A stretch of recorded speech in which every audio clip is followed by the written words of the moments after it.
वाली बात, पहले जहाज वाली बात कर रहे हैं। आपने ये कहा कि पहले तो ब्लॉकेड केवल जो है स्ट्रेट ऑफ हॉर्मुज का हो रहा है, बिल्कुल ठीक। बिल्कुल। अब आपने कहा कि दो जगह नाके लगेंगे। अब आप अमेरिका कह रहा है मैं ईरान का जहाज नहीं निकलने दूंगा। चलिए, जो त्रिपाठी जी ने और क्लैरिटी दी, ईरानी पोर्ट और ईरानी जहाज, ईरानी पोर्ट से निकला जहाज, मतलब हमारा भी जहाज अगर ईरान से कुछ लेके आ रहा है तो नहीं जाएगा, और ईरान का जहाज तो जाएगा ही नहीं। ये अमेरिका का शर्त है। ईरान तो अगर आप ईरान का जहाज रोकेंगे या ईरान के पोर्ट ऑफ ओरिजिन से आ रहा है तो उसका जहाज रोकेंगे, तो ईरान किसी का जहाज और जाने देगा? यही मतलब हुआ ना। लेकिन मैं यही तो कह रहा हूं ना कि ऐसा इसलिए नहीं होगा। चाइना, जापान और साउथ कोरिया, उनको जो जा रहा, भारत तो चूंकि हम भारत में हैं तो हम सिर्फ भारत के हिस्से से बात करते हैं, लेकिन जापान तो हमसे भी ज्यादा डिपेंडेंट है उस पर। जापान तो पूरी तरह से दुनिया के लिए प्रॉब्लम होगी, पूरी दुनिया के लिए। लेकिन ये 4-5 बड़े देश जो हैं, तो इनके जहाज क्या निकलेंगे? और फिर क्या जो मूल रूप से जो बात थी कि ईरान अपने तेल को बेचना शुरू कर चुका, उस पर फिर से लगाम लगेगी। अब क्या ट्रंप स्ट्रेट ऑफ हॉर्मुज पर युद्ध चाहते हैं? इसका मतलब तो यह भी निकाला जा सकता है। वो बीच में खबर आई थी कि वो यूरोप के देशों ने मिलकर कोई 30-32 देशों की एक नौसेना का वो बनाया है, गठबंधन बनाया है। ये ज्यादा आसान है इसको करना, क्योंकि यहां आप अगर ब्लॉकेट पहले से कर देंगे तो वहां ईरान इतना सक्षम नहीं कि सर, फिर अब वही बात आ गई सर। ये तो मतलब क्या वो अंडा मुर्गी वाली बात है भाई। ये तो पहले खुली थी, अब आप इसको खुलवा लेते तो जंग तो कर ही रहे, तो खुलवा लेते जंग में। आप नहीं खुलवा पाए ना, अब क्या हासिल कर लेंगे? देखिए, स्ट्रेट ऑफ हॉर्मुज बड़ा संकट नहीं है, दुनिया के लिए सबसे बड़ा संकट तो अब ट्रंप बन गए हैं। जिस तरीके से वो बयान देते हैं, पहले कहते हैं कि भाई जिसको स्ट्रेट ऑफ हॉर्मुज खुलवाना है वो आके खुलवा ले, हमें स्ट्रेट ऑफ हॉर्मुज से कोई ज़रूरत नहीं है, अमेरिका को कोई ज़रूरत नहीं है। बाद में वो कहते हैं कि स्ट्रेट ऑफ हॉर्मुज को हम 48 घंटे के अंदर खुलवा देंगे, वहाँ से किसी को रुका नहीं जा सकता। और अब वो इस बात को कह रहे हैं कि भाई वहाँ से कोई जहाज़ नहीं निकलेगा किसी भी देश का। भाई ईरान रोकेगा तो अमेरिका भी वहाँ पर जहाज़ों को रोकेगा। और दुनिया के लिए वो जिस तरीके से घेरेबंदी और नाकेबंदी करने की कोशिश कर रहे हैं और तानाशाह बनने की कोशिश कर रहे हैं और दुनिया के वो थानेदार बनने की कोशिश कर रहे हैं कि भाई मैं जो चाहूँगा वो दुनिया में होगा। चीन को धमकी दे रहे हैं कि अगर तुमने मदद करा ईरान का तो 50% टैरिफ में आपके ऊपर लगा दूंगा। तो मुझे लग रहा है कि अब ये दुनिया को समझ में आना चाहिए कि ट्रंप की दिशा की ओर बढ़ रहे हैं।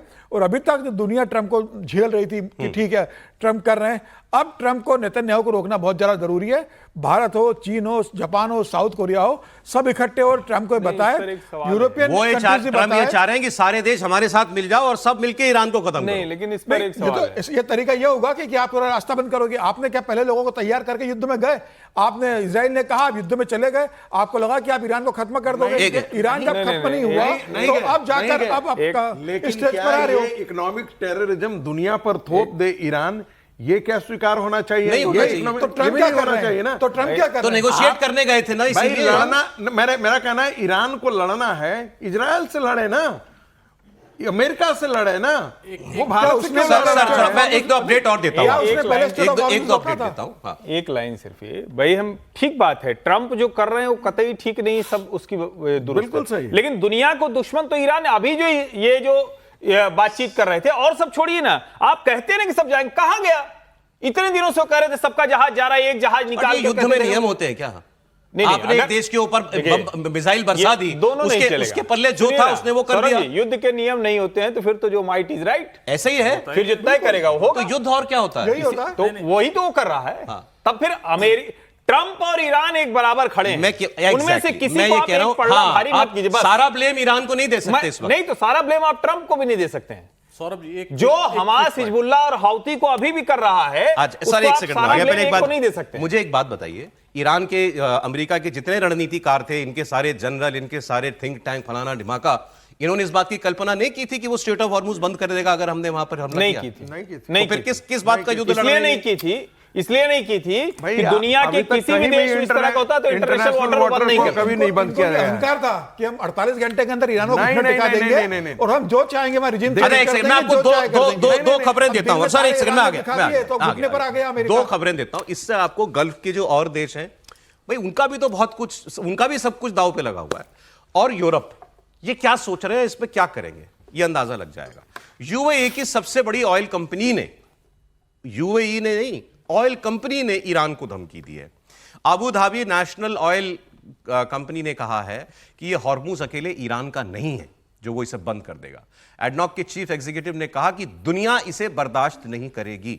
हॉर्मुज की सिक्योरिटी, एनर्जी, हॉर्मुज की सुरक्षा एनर्जी सिक्योरिटी के लिए जरूरी है और कोई भी देश यहां से आवाजाही रोककर पूरी दुनिया को ब्लैकमेल नहीं कर सकता। तो यह गल्फ देशों का रुख है कि ये हम नहीं होने देंगे। अभी तक वो इस जंग में नहीं आए थे, लेकिन क्या ईरान और डोनाल्ड ट्रंप दोनों उनको इतना मजबूर कर देना चाहते हैं कि भाई तुम भी लड़ो?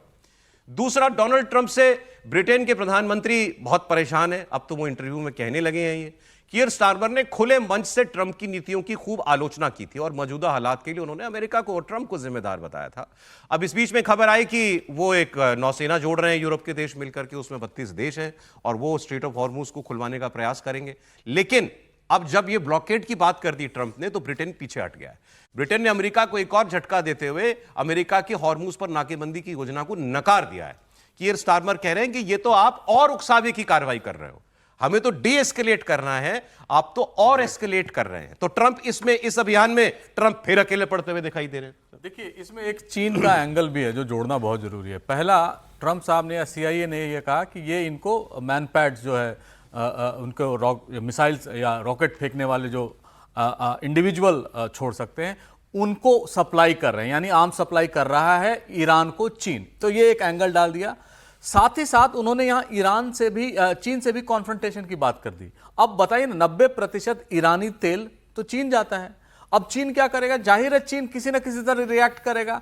अब ये पूरी तरह से एक्सपैंड करते जा रहे हैं इस रीजन को। अब क्या होगा? अब वो कीयर स्टारमर ने बिल्कुल सही कहा कि अब हमें 2 बड़े गुंडों को झेलना पड़ेगा इंटरनेशनल वाटर्स में।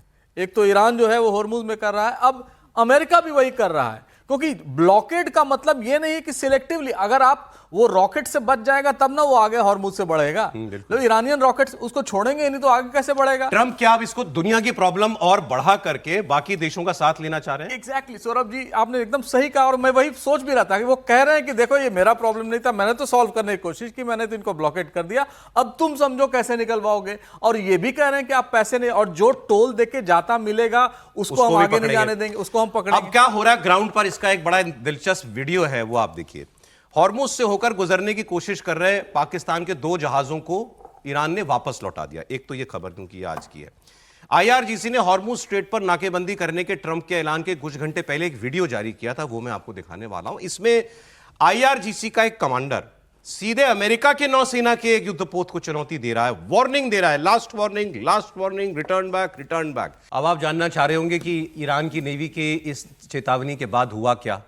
तो अमेरिकी जहाज वापस लौट गया। ये हुआ, नहीं क्रॉस करने दिया उसको ईरान की नेवी ने।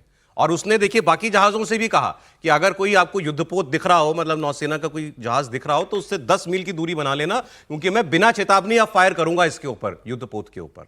उसकी नौबत नहीं आई क्योंकि अमेरिका का जहाज पीछे मुड़ गया। ये तो ट्रंप करवा पा रहे हैं, वहां पर उनका जहाज नजदीक भी नहीं जा पा रहा है स्ट्रेट ऑफ हॉर्मुज के। अब आप देखें, ईरान ने अमेरिका से एक बार फिर हमले, जो नुकसान हुआ है उसकी भरपाई करने की मांग की है। ईरानी सांसद ने कहा है कि अगर अमेरिका नुकसान की भरपाई नहीं करता है तो तेहरान फारस की खाड़ी में दुश्मन के जहाजों को जब्त करेगा और बेचेगा।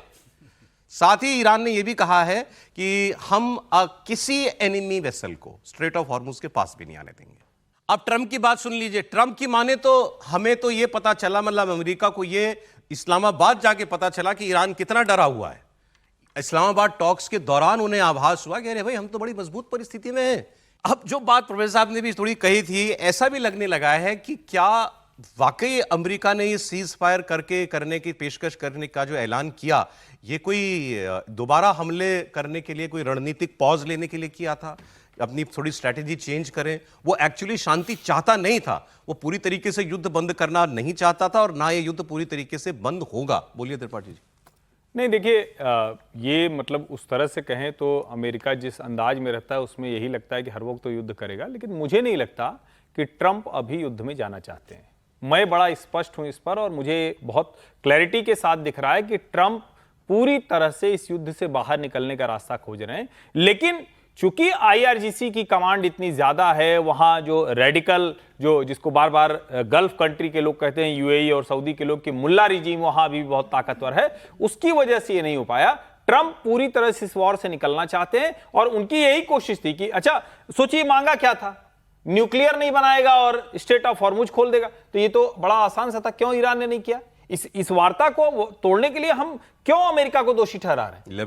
लेबनान नहीं, लेबनान की लड़ाई हमेशा चलती रही। लेबनान की लड़ाई इससे कहां जुड़ी हुई है? वो दोनों इससे कनेक्टेड है ही नहीं। लेबनान और इजराइल की लड़ाई वो कोई ईरान की वजह से थोड़ी ना हो रही। ईरान चूंकि वहां हिजबुल्लाह को सपोर्ट करता है इसलिए उनके लिए वो मिसाइलें फेंकते हैं। लेकिन मैं फिर कह रहा हूं ये वार्ता तोड़ने का, शांति न करने का पूरा आरोप ईरान के ऊपर जाता है।